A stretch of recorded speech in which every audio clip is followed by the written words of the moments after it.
What's going on, you guys? It's Tulo here. This video I'm doing all 30 teams team affinity review, starting with the Jays. Let's get into this. Let's review all these cards and let's see how they are. Let's see. So starting with the Jays, like I said, let's see what we got right here. Tom Hankey. We got the Jays icon. Let's go. That's what we like to see. And we got the Tom Hankey. So right here, Tom Hankey, fastball, forkball, slider. I obviously knew him in the championship runs. That Tom Hankey in this game, he probably isn't that good. Probably isn't good at all. That forkball's as fast as his fastball. Like, it's not gonna be good. It's literally gonna be like the fastball up, and then you throw the forkball low, and it'll be like the same speed. So he's not good at all. At all. Right here to the Orioles. Let's check it out. Jim Palmer. Jim Palmer isn't really that good. He's cranky without a sinker, to be honest with you. He's not going to really be that usable. There's way better starting pitchers for pretty cheap on the market, honestly. The Red Sox right here. Dwight Evans shouldn't really be in your outfield. There's way too many options out right now. Dwight Evans should not see the field. I'm just going to keep it straight with you so you guys don't waste your time. Yankees right here. Big Don Mattingly. Pretty good contact, solid power. But he's not the best first baseman out. If you can afford Giambi, it's just the Yankees collection. He would be the best possible option for. I'm looking out for those people who don't spend much money on the game. Giambi, if you can save up for that collection, that would be huge. Right here is the Braves. John Smoltz. So Smoltz, he has a high velo fastball. He could be nasty. He has the slider, split, changeup, that slow curve. He could be nasty. He's one of the cards we just need to see in game. How people read out of his hands, and let's see his motion and stuff like that. So we'll figure him out later, but he looks solid. Marlins, see who they got. AJ Burnett. So we actually get an AJ Burnett this year with the sinker. The sinker's a third pitch though, and as we've seen with Kyle Wright, that might not be good. He might be solid. I see him getting hit around a lot, to be honest. He's one of those guys in the affinity I wouldn't do right away. Just that sinker as a third pitch, he's probably going to get crushed. Right here, the Mets. See who they got going. They got an Al Leiter. He's pretty nice. That sinker, cutter, curve, slider, that might be nice. That might be nice, but that sinker at a low velo, it's not that good, honestly. So let's see how this plays out. It's solid, but I don't see him being usable on high levels, though. If you guys are making a World Series run, I don't see him being usable. Mike Schmidt, elite bench bat. He does have great defense, but I don't see him being better than Chipper Jones at third or Gary Sheffield. So that's why he's classified as an elite bench bat, not a starter. So there's where Mike Schmidt stands for me. I'm just going to keep it 100 with you guys. So you guys use your time wisely when grinding for these showdowns. Andre Dawson right here, 99 Dawson. Pretty nice.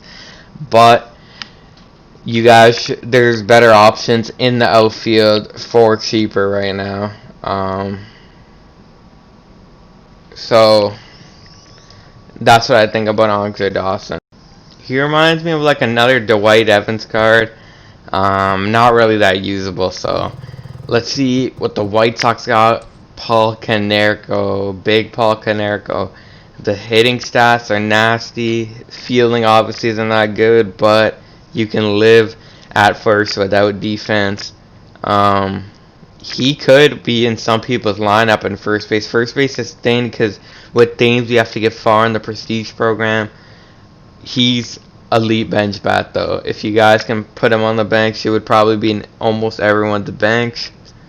But I don't. He's probably in like 40% of your guys is starting infield. So right here, Jim told me elite bench bat, nasty against righties. You can't put him at first just because against lefties he's still good. He's still good, 89, 94. It's just that I don't see him being that good as a starting first baseman. But against righties he'll be nasty. Kaline, stats are really good. His defense is really good. This is actually a pretty solid card. Some people could find him in the outfield. They might put him in the outfield. I just don't see.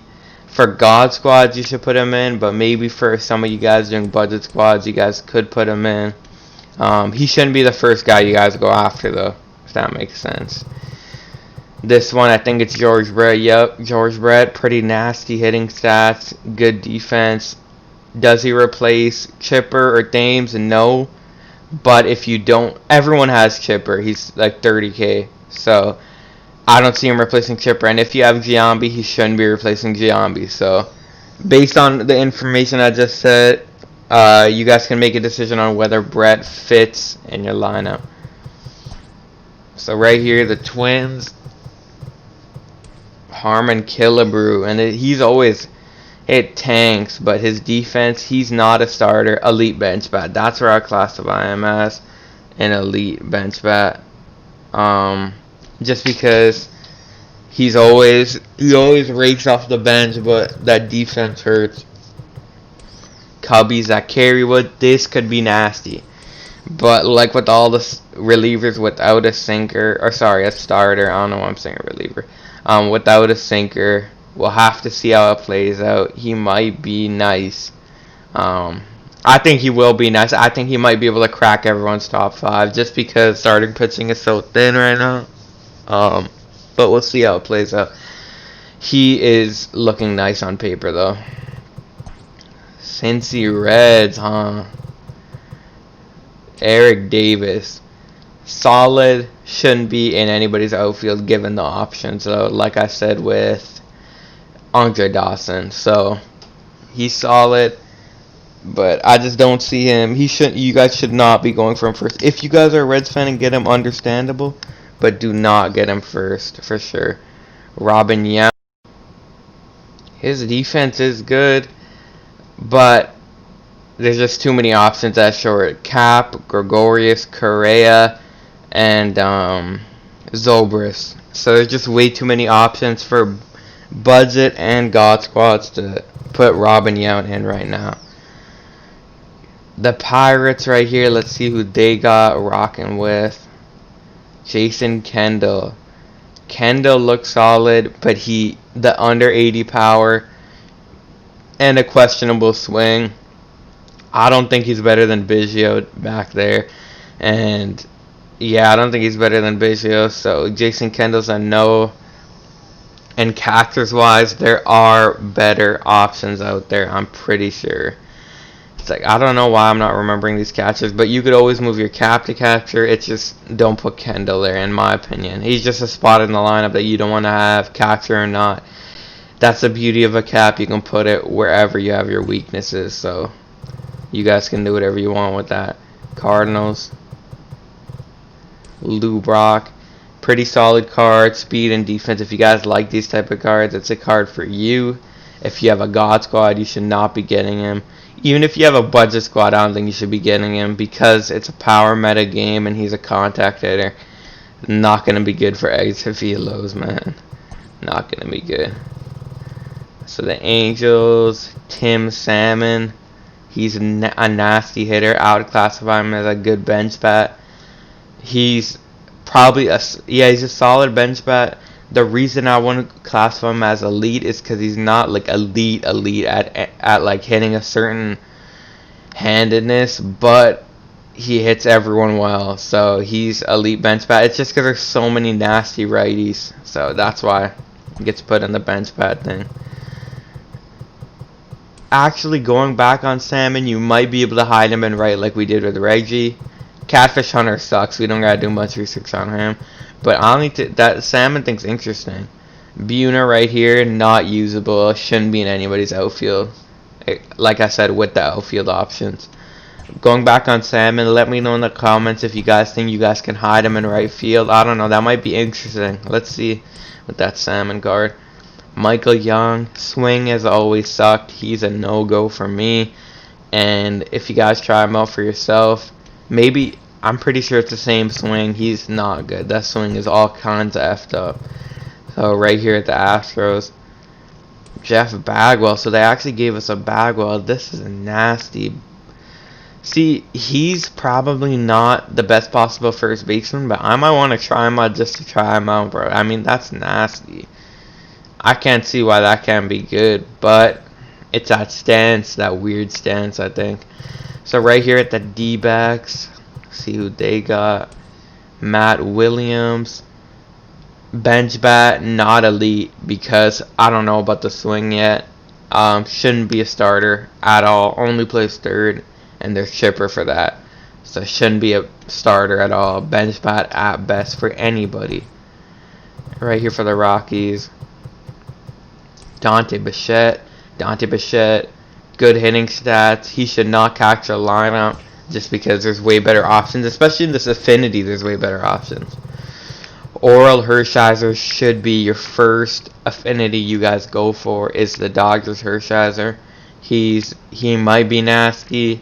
I'm not going to go ahead and say he'll be a top 3 starter yet, because I have a feeling, I don't know, he might get crushed. So let's see. But I'm going to pick him up first, obviously. Misclick there. Let's go into Padres. 2 more to go. Padres right here. Tony Gwynn. Power is too low, unfortunately. Everything else is nasty. But if this is MLB 19, he would be filthy. But in a power meta game, I don't think he's that good, unfortunately. It sucks. But I just don't think he's going to do it. I don't think he's going to do it. So, Tony Gwynn is a no-go, unfortunately, for me. And you guys shouldn't be going for him first. You guys should be going for the outfield options I approved, in my opinion. Juan Marichal, soft stuff all around. I just think he's not going to work out in MLB 20 because on the higher levels you can't slow people down. You really can't. Everyone just crushes stuff. And that fastball looks like 80 miles per hour. So that's why he's a no-go. I hope you guys enjoyed this review of Stakes 3 Affinities. Who not to get, who to go first, how to save your time. I appreciate that. I gave you guys a stub video yesterday. Hopefully that worked out. Hit that sub button, hit that like button. I'll see you guys in the next video. I hope you guys enjoyed all this content recently. I'll be seeing you guys later. Peace out.